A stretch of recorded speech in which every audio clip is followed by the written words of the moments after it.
Welcome to Independence, the FIEC podcast. My name's Phil Topham, Executive Director of the FIEC, and it's time for In the News, our dive into the news stories that have been happening over the last couple of weeks. I'm refreshed from my holiday, and I am joined similarly by two men ready for the new term. Adrian Reynolds, our Head of National Ministries. Good morning, Adrian. Hello. And John Stevens, our National Director. Hello, John. Hi, Phil. It is the 1st of September. It has that feeling of pinch and a punch. Kicking off all over again, doesn't it? A new term, a month till the next early bird deadline for the Leaders Conference. So if you've not booked yet, do get your tickets. And we welcome a new colleague today as well. Graham Bynan officially starts today as our new Head of Local Ministries. So do pray for him. We're looking forward to gathering with him next week and getting to know him and integrating him into our team. So do remember him in your prayers.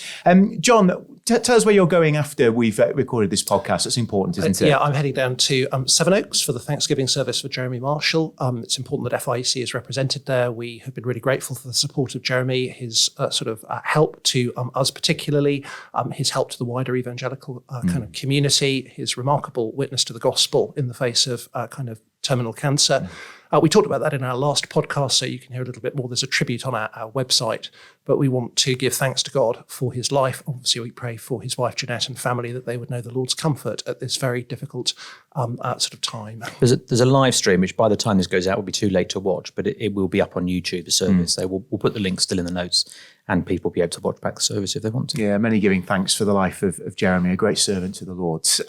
Adrian, what's your plan for this weekend? You're heading up to tomorrow. I'm off to Northwich, Leftwich, who knows, somewhere in Cheshire. Yes, I get confused. What's Leftwich? They just join together, don't they? But yes. Emmanuel Northwich, which is in Leftwich. In Leftwich. Yes, thank you. Hopefully the sat-nav knows where I'm going. It's a great FIEC church. It was a delight to go and do their church weekend last year. But today it's a building opening. So they've been working a long time on their building. There's an article on the website, we'll put a link in, because it started and it stopped. Their builders went bust. And so when I went for the church weekend, all that was standing were the steels of the building, and it looked like, would it ever get done? But they had some money from the mission fund, for our Centenary Mission Fund, which has been great to support them in that way. And they've had money from other places, and they've raised money, and the building is finished, and it's opening tomorrow. So I'm preaching on Psalm 121, Song of Ascents, going up to Jerusalem originally sung. Amazing. And be talking about, that just kind of the will we make it as Christians? That's the great question that's being answered in Psalm 121.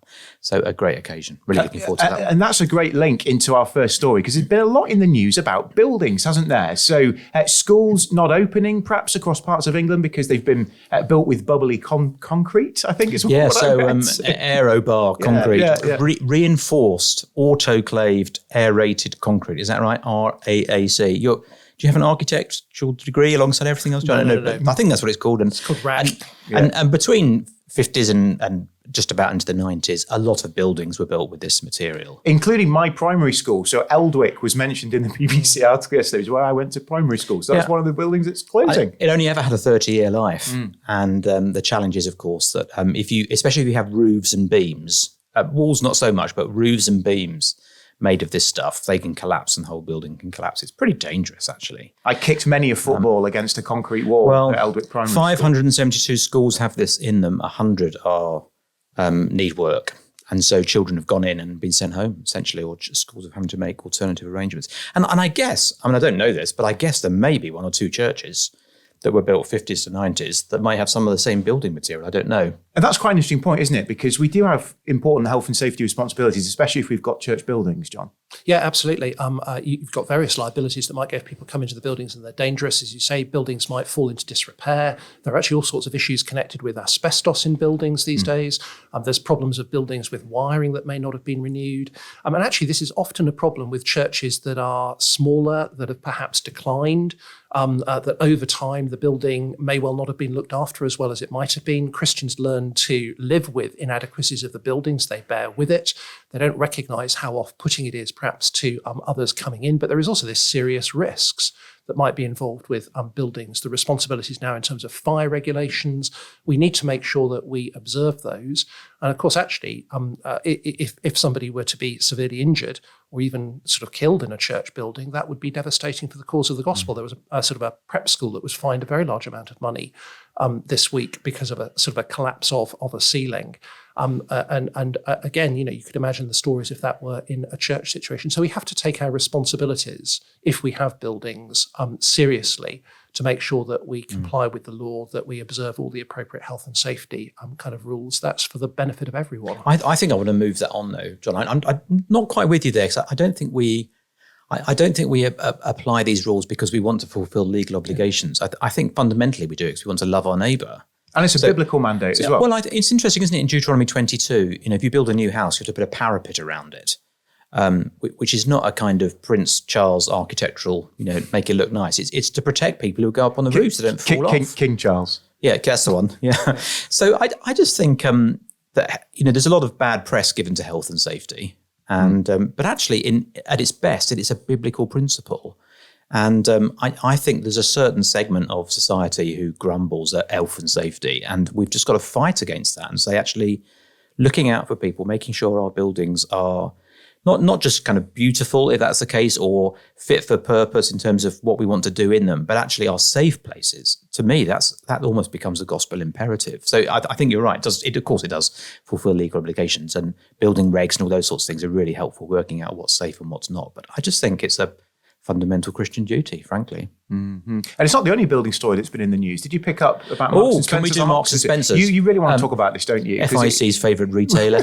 Other retailers are available. I don't know where FIEC is positioned on the supermarket spectrum. But the point is, M&S were told they could bulldoze and rebuild their building. So this is Oxford Street in Marble Arch. This is their flagship branch. But then the government said they couldn't. Well, the local government said they could. But the national government said they got planning permission to. So the building is it's an enormous store. It's far too big for them. People don't shop in the same way. They want to have a much smaller store there, and they want to put their offices there on top, and they can't do that with the current building. It's a 1920s, 1930s kind of era building. I think that's right. That sort of age. So it's not quite over 100 years old, but it's a nice building to look at. It's a kind of classic Oxford Street retail building, and so they wanted to knock it down, build again, and it was called in by Michael Gove. So even though it got local planning permission, it was called in by Michael Gove. Two reasons really. The one that's really being sort of pressed firmly is just the ecological wisdom of tearing down a perfectly good building and building another one. And this has got to stop. It happens a lot in major cities. You've got a perfectly good building. You buy a house, perfectly good house, you tear it down, build a new one. It just looks unsustainable and ecologically mad. So that's kind of the public presentation of it. But also behind that, Michael Gove has said, he doesn't like the look of the new building. He wants buildings to look more classical. And there's something about conserving the past. So it's a complex story because it's not as simple as Gove wants an old building and Marks and Spencer's want a new building. There's a bit more going on there. And I think it just raised some of the complexities that we as Christian leaders feel towards our buildings, those of us who have them. So I'm going to a new building tomorrow. It's great. You preached in the old building. I never saw the old building. Well, it was a bit like a great big long corridor. So it did need, it wasn't fit for purpose. But and they couldn't fit in it. No, exactly. But I think when I preached there, the congregation was only about 9 deep. But it was a colossally wide kind of building. I don't think probably anybody there shed any tears. No, perhaps not. Although it's interesting, if you go to some places and buildings have been built by the congregation or funded by the congregation, often there can be an unhealthy nostalgia and connection to a building that actually doesn't allow you as a group of leaders to do anything with your building. It can be a sort of, I don't want to call it a Govism because he'll write in, because he listens to this podcast every Saturday morning. I'm sure he does. But so I think we've always feeling this tension with buildings, right, John? That there's kind of we're conservatives in our theology, and so we do recognise actually the value of the past. We do recognise what people have done in the past, but also we want to be for the future and for the present, don't we? I think that's right, and I think it's important to remember biblically the church is not the building. Indeed. That actually the building is there for a functional purpose, simply to enable God's people to be able to gather. It provides a place for gathering to be able to do the things the church is meant to do. Hear word, pray to God, praise God together, build community together. So New Testament church had no buildings. Actually, in terms of church architecture, so often churches have been patterned on the pattern of the temple of the Old Testament. People still speak in terms of the church as a holy place. They speak in terms of the sanctuary. They give it this special significance. Build it east-west. And I think that tension between functionality and what it's there for, and this desire to want to create some sort of spiritual ambience, has been a key thing in church a kind of architecture. So traditionally, kind of Puritans, nonconformists would have had much more simple buildings because they recognised that its purpose was simply to facilitate the gathering of the people of God. Then in the 19th century, nonconformists started to build grand churches that rivaled Anglican churches because they wanted that social status that went kind of with it. So it's really important for us to think through, what is the building there for? What's its purpose? And we should recognise that everything about our building says something about what we believe and what we practice and what the nature of church sort of is. Do we provide people with comfort? Is it designed to enable people to interact with one another? Is it designed to enable that kind of corporate kind of worship? What does it say about our relationship with the past? Are we traditionalists? Are we seeking to engage with contemporary culture? So you have to look at your buildings from the eye of an outsider coming in and think to yourself, what do they think this says about us as a community? Because we as Christians, I think, get very used to our building. We're there every week. We stop noticing. We actually need to pay much more attention to what people who don't come regularly think about what our building and the way we do things says about us and who we are and what we believe. And I'd urge pastors to be asking new people, what do you think our building says? Find out what impressions are being created. And they may be positive, or they may be things that need to be kind of overcome. I think the other big challenge is there's a great temptation to think that having a building is success as a church. I've certainly found that with a couple of church plants. COVID has taught us buildings can be great. They're a platform, a place in the community. They can give profile. You can do lots of things through them. There are lots of churches that are now acquiring buildings post-COVID because they've realised the importance of that, but also more buildings becoming available from denominations that are declining and that are selling their buildings. But there is a danger of thinking the building is the thing. Ministry doesn't happen just because you have a building. And I think, therefore, it seems to me a biblical imperative to invest, first of all, in ministry. And people, a building can be very helpful, but if you, in the end, are not investing in ministry, gospel work, gospel ministry, you won't grow the real kind of church. And I think there's a certain point in a church's life where you could afford a building, but it would be at the cost of investing in ministry. And at that point, you've got to make a really significant choice. The building might look like success, but does it in the end prevent you from actually continuing the gospel work of reaching out and connecting with more people and making disciples? So I think there's a danger of acquiring a building too quickly when it effectively inhibits the very things that will actually grow the body and the people of God. There's a story on the website just gone on in the last couple of weeks about a church that's bought a building which is too small for them. Have a look at that. It's quite an interesting story. Yeah, excellent. Well, go well as you go to Emmanuel Northwich in Leftwich tomorrow, Adrian. Let's move on. Let's talk about the Women's World Cup final.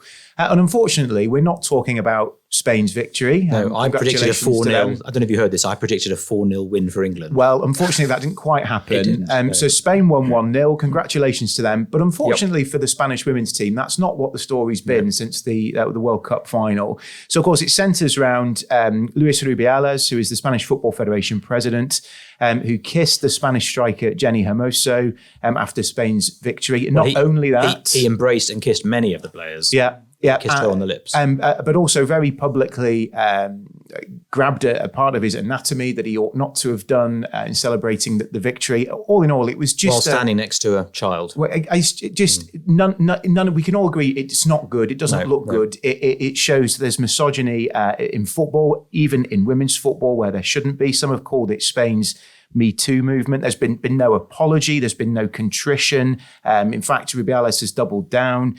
That we know it's a bad look. What lessons do we need to draw? Just worth saying as well, in the broader culture of Spain, I'm not a Spain expert, but even this morning reading that August has been a terrible month, again, as the summer often is, for domestic violence, which is a terrible, terrible thing. 19 women killed by partners in August alone, which is an extraordinary statistic. So I think it's probably it is a very specific story, but it's reflective of a deeper malaise in society in general that we've seen across different countries, and it seems especially in Spain. Well, my little girl loves football. I want her to embrace football. Happy for her to play football. None of this is good. Is it, John? I know. I mean, it's revealing of massive changes in social kind of conventions, ways of relating. I think the fact that he appears not to think that he's done anything wrong here and to defend himself is just a complete misreading of how things have changed rightly. That it manifests a kind of a male power, a right to treat somebody into kissing them on the lips, even if it's got a Latin greeting of kissing on the cheeks. That is something beyond that, which is why it is felt to be something sexual, something imposed. There's the whole issue of consent. The player has been saying, "I did not consent to this. I was essentially forced into this." So it's been a very public revelation of the way men can mistreat women, assume a certain measure of entitlement of what they're able to do, and then defend themselves afterwards. Yeah, the doubling down is extraordinary, isn't it? Well, he's quadrupled down. It's just every day. And it's not just by men. You know, his mother's doubled down. She went on hunger strike, didn't she? Had to go into hospital, Angelis Behar. She's out of hospital, which is good news. But, you know, the kind of, you know, my son can never do anything wrong. It's an extraordinary rallying round behind him, really. There was a meeting of the Spanish Federation where he defended himself, shouted into the microphone, "I will not resign," 5 or 6 times. All applauding him. And the whole audience were applauding him, including the Spanish manager. And it's just extraordinary, really, the doubling down and just the refusal to recognise what just is there, it seems to me, in plain sight. But I think it's worth recognising that this is a bigger issue of Spanish culture, maybe some Latin cultures of the way that... Yes, I mean, there's been a story about Italy this week as well. Very similar. So at one level, we are basically Anglosphere countries in which kind of issues connected to sexual harassment, the way that men and women relate, have changed perhaps more rapidly. There's clearly an issue in some other countries where that is not the case. And this has brought that all to the surface, and it's revealed the kind of the resentment of women and how they're treated and how they're viewed. And of course, the real sadness is it's taken away the focus on football and what the women have achieved in winning the World Cup. This has become the story rather than actually what should have been the real story of the glorious triumph of the Spanish women's football kind of team. I think in some ways that has a parallel with gospel ministry. There's a sense in which it's all too easy that if pastors, church leaders, if they fall short, if they abuse their position, if they don't treat people appropriately, even if they're misunderstanding the culture rather than deliberately transgressing it, in the end, they will become the story that is a distraction from sort of the gospel. So I think it is a warning to us all to pay careful attention to what are the evolving social conventions, what is the right way to behave, so that we're not misunderstood in the way that we do things. And particularly those from an older generation, they can make assumptions about how people want to relate that are no longer valid. That's why we need to pay attention carefully to culture, carefully to different expectations, and to be cautious. Because actually we don't want to become a distraction from what is the really significant story. And that's exactly what's happened here. Can I just big up then in that context Serena Wiegman, who's the England manager? What she did last night, you mean? Yeah, so she received Coach of the Year award, and I think actually in quite a moving gesture, given what's gone on, dedicated it to the Spanish players. So because they've been forgotten, basically. Yeah, good for them. Yeah. And we see this misogyny happening all the time at the moment, the reaction of some against what they perceive as being an oppressive woke culture, the Andrew Tates of this world.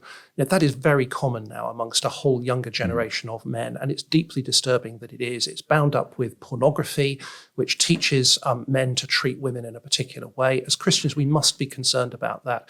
To my mind, lots of the gains of feminism about how women are to be treated as equal, not to be sexually harassed, not to be seen as objects, are actually things that are in line with the gospel and the way that we ought to be treating one another. The Bible says that we're to treat women as sisters with complete purity. And the society has changed massively over the last sort of 100 years or so.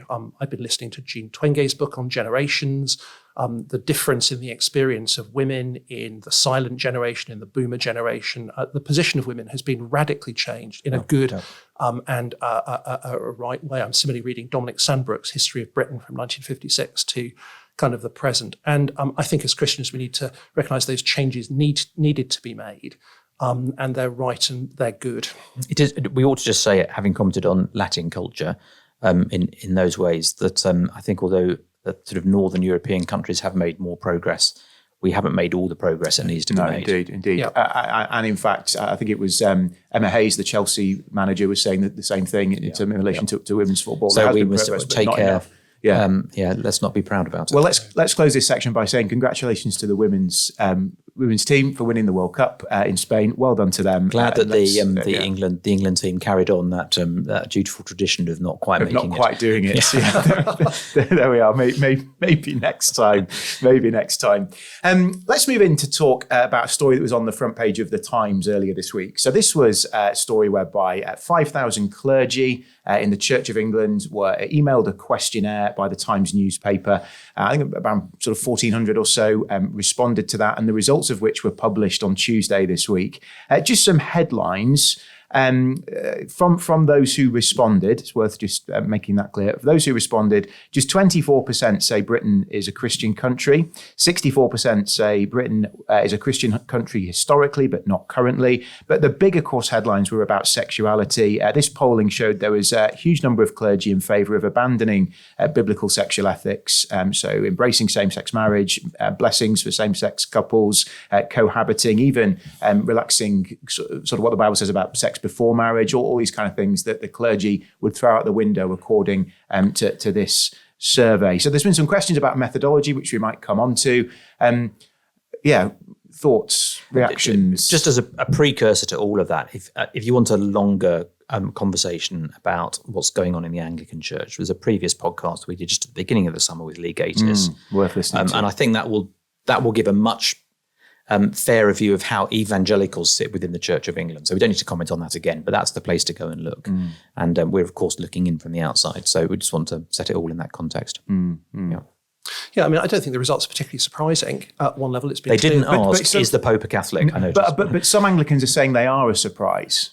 I'm not sure that's the case. There's been an ongoing debate within the Church of England for some time about proposals to want to introduce blessings of gay relationships. There's been a strong pressure group wanting to introduce gay marriage within the church. There have been tolerated large numbers of kind of clergy in gay relationships, civil partnerships, even marriages. So this is not something new. This has been a debate that's been going on within the Anglican Church for a long time. I think the very fact that bishops have been bringing forward proposals to introduce some kind of blessings for same-sex relationships shows that they already recognise there's a majority of people, probably in the pew and amongst the clergy, who want to go in that direction. So this is not... And indeed, their proposals were voted, albeit by a small margin, were voted through in the Synod. So I don't think this is a surprise. Overall, that trend has been obvious. And actually, the same is true in a number of other denominations. I mean, if you would look at the URC, if you were to look at the Methodists, it would be even more in favour of sort of abandoning that biblical sexual morality. And those churches have formally adopted that position. So this is part of a kind of a broader picture of many of the historic denominations which long ago have abandoned standing for a kind of biblical truth and biblical sexual ethics. So I think the survey is not surprising. It's obviously come out at this time because it's being used to say this is now an overwhelming majority of people who want to move in this direction. It's part of the political kind of pressure on the church to be able to change its position. And the Times leader, in the light of this survey, was basically the church is behind the times and it's got to get with the times and it's got to go with where society is probably going. With a view to the autumn synod, I guess. Yeah. I mean, in some ways, it's probably slightly surprising that there are so many people who are opposed to, for example, the church marrying sort of gay couples. So 37% said that they didn't support marrying gay couples. 65% supported gay sex, but that means that something like 35% don't. So actually, in some ways, there is a substantial body, even within the Church of England, of those who do not reject the biblical morality and want to stand by it. And we know that there are large numbers of evangelicals and many of the growing churches in the Church of England that are evangelical will want to stand firmly for that line, and they're fighting the battle for it. But in terms of overall weight of the clergy, they are now in a significant kind of minority. I think the reflection that we're not a Christian country is really significant. I mean, after all, the Anglican Church is the established church, and their established position is a reflection of the fact that we are constitutionally, in that sense, a Christian country. Depends kind of what you mean by that. So we're, as a country, lots of our institutions, lots of our culture have Christian roots, but it's quite clear that kind of today, very few people go to church, attend church in any real sense. The numbers of people who see Christianity as marking significant moments of their life, whether birth, sort of funerals, marriages, confirmations. Those are all dropping, and secular and humanist ceremonies are becoming more and more prominent in those areas. The numbers of people who in any way genuinely believe Christian doctrine and would have a personal faith in the Lord Jesus is sort of very small. We would estimate 2 to 3% people who would be born again kind of evangelicals. So I think it's just important to recognise that this is where we are. And I think for the Church of England, because of their established position, it's been very much easier for them for a long time to continue to think we are still a Christian nation. After all, they get to perform all the royal ceremonies, all the national events. They're kind of woven into national life. And that can give you the impression that essentially you are still part of a Christian nation performing this service. So I think it's fascinating that even those who are now serving in the kind of established church recognise the reality that that is not the situation that we are in. I think the church has tried to convince itself for the past few decades of the idea of people believing but not belonging. They don't come to church, but they're still sort of Christian. I think that is clearly no longer the case or sustainable. It's worth saying that surveys like this, not this particular one, but like this, can be very helpful for us as leaders to understand the kind of world we're living in. And I think, surveys generally about lifestyle, about how people live, about what they believe, census results, which are obviously very accurate, just understanding the areas where we are. These kinds of things are really important tools actually for us as we reach out into our context. We've got to know, for example, the cultural backgrounds of those around us. Yeah. We don't just want to observe it. We need hard data is really helpful and makes a difference. And I think sometimes when we hear answers we don't like, it's easy to pick apart the methodology, and I can understand that. But in broad terms, Professor Spiegelhalter, who's professor of Cambridge mathematics, says a lot of these surveys you can pick apart the methodology, but the broad messages they're giving you are largely right. And actually, those are useful for us to think about. How do we engage with essentially an unbelieving world? The Times leader, you touched on this, John, their response to that would be, well, basically, come on, church, embrace the culture. Everyone's, you're leaving everyone behind. Yeah. It's extraordinary that you still would oppose, for example, women in leadership was one example given in the leader.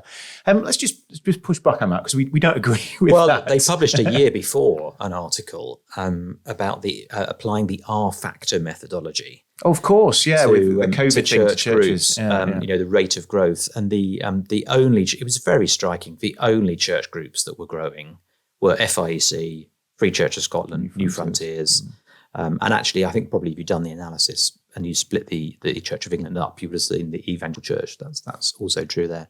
So the problem with the Times methodology is it doesn't work. I mean, there's lots of problems with it theologically, but practically speaking, from their point of view, it's the end of the church. History's told us that, hasn't it? Liberalism doesn't work. We can't be a Christian country if we're not going to embrace the Christian viewpoint. It's ridiculous. Well, yeah, I mean, this has been the deceit or the deception of liberalism really ever since the sort of 18th century and the Enlightenment, is that basically the church has got to change to fit with what the world thinks in order to keep people and everybody will flock in. People in.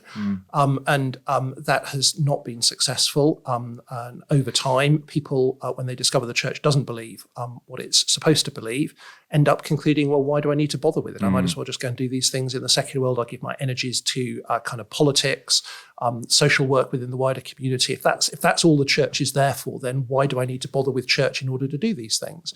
And people then vote with their feet. And the reality is that the churches that aren't faithfully proclaiming Jesus, the gospel, the message of salvation from sin, eternal judgment, the need to live in obedience to Jesus' teaching in all areas of life, including marriage and sexuality, those churches are declining rapidly. They are declining because congregations are aging. They're not seeing young people come in.